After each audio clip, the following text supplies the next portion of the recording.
আচ্ছা, ২০২৬ সালে এই নতুন বাজেট আপনার পকেটে কি টান পড়বে, নাকি বাড়বে সঞ্চয়?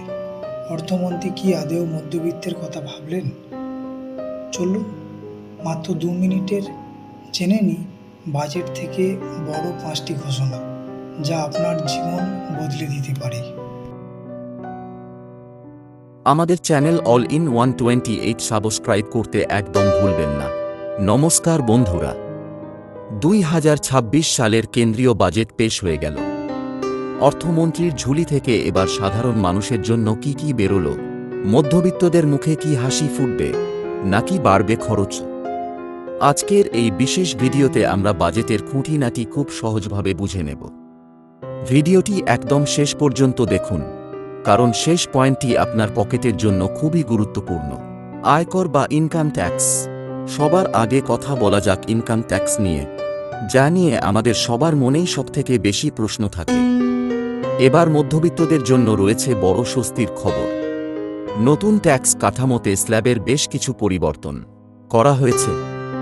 এর ফলে যারা চাকরিজীবী বা ছোট ব্যবসায়ী, তাদের হাতে আগের চেয়ে কিছুটা বেশি টাকা থাকবে। বিশেষ করে মধ্যম আয়ের মানুষদের জন্য করের হার কিছুটা কমানোর প্রস্তাব দেওয়া হয়েছে। জিনিসপত্রের দাম। এবার আসা যাক আপনার পকেটের ওপর সরাসরি প্রভাবে। কোন জিনিসের দাম কমছে আর কোনটির বাড়ছে? বাজেটে ঘোষণা অনুযায়ী মোবাইল ফোন, চার্জার এবং বেশ কিছু ইলেকট্রনিক্স যন্ত্রাংশের ওপর আমদানি শুল্ক কমানো হয়েছে। ফলে স্মার্টফোন কেনা এখন আরও সস্তা হতে পারে। তবে রান্নার গ্যাস এবং ভোজ্য তেলের দাম স্থিতিশীল রাখতে সরকার বিশেষ ভর্তুকির কথা বলেছে। পেট্রোল ও ডিজেলের দামে বড় কোনো পরিবর্তন না এলেও পরিবহন খরচ কমানোর ওপর জোর দেওয়া হয়েছে। শিক্ষা ও কর্মসংস্থান। দেশের তরুণ প্রজন্মের জন্য এবারের বাজেট বেশ আশাব্যঞ্জক। সরকার ঘোষণা করেছে নতুন যুব দক্ষতা প্রকল্প, যার মাধ্যমে কয়েক লক্ষ যুব যুবতীকে ইন্টার্নশিপ এবং বিশেষ স্টাইপেন্ড বা বৃত্তির সুবিধা দেওয়া হবে। এছাড়া শিক্ষার মানোন্নয়নে নতুন ডিজিটাল বিশ্ববিদ্যালয় এবং আরও বেশি মেডিকেল কলেজ গড়ার পরিকল্পনা নেওয়া হয়েছে, যা ভবিষ্যৎ প্রজন্মের জন্য বড় সুযোগ তৈরি করবে। কৃষি ও গ্রামোন্নয়ন। আমাদের দেশের মেরুদণ্ড হল কৃষি। কৃষক বন্ধুদের জন্য বড় খবর হল পিএম কিষাণ নিধির বরাদ্দ বাড়ানো হয়েছে।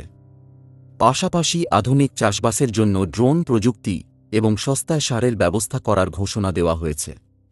গ্রামের রাস্তাঘাট ও পানীয় জলের প্রকল্পের জন্য বড় অঙ্কের টাকা বরাদ্দ করা হয়েছে, যা গ্রামীণ অর্থনীতিকে আরও শক্তিশালী করবে। উপসংহার: সব মিলিয়ে ২০২৬-এর বাজেট কি আপনার প্রত্যাশা পূরণ করতে পারল? আপনার মতে এই বাজেটের সবথেকে ভালো দিক কোনটি?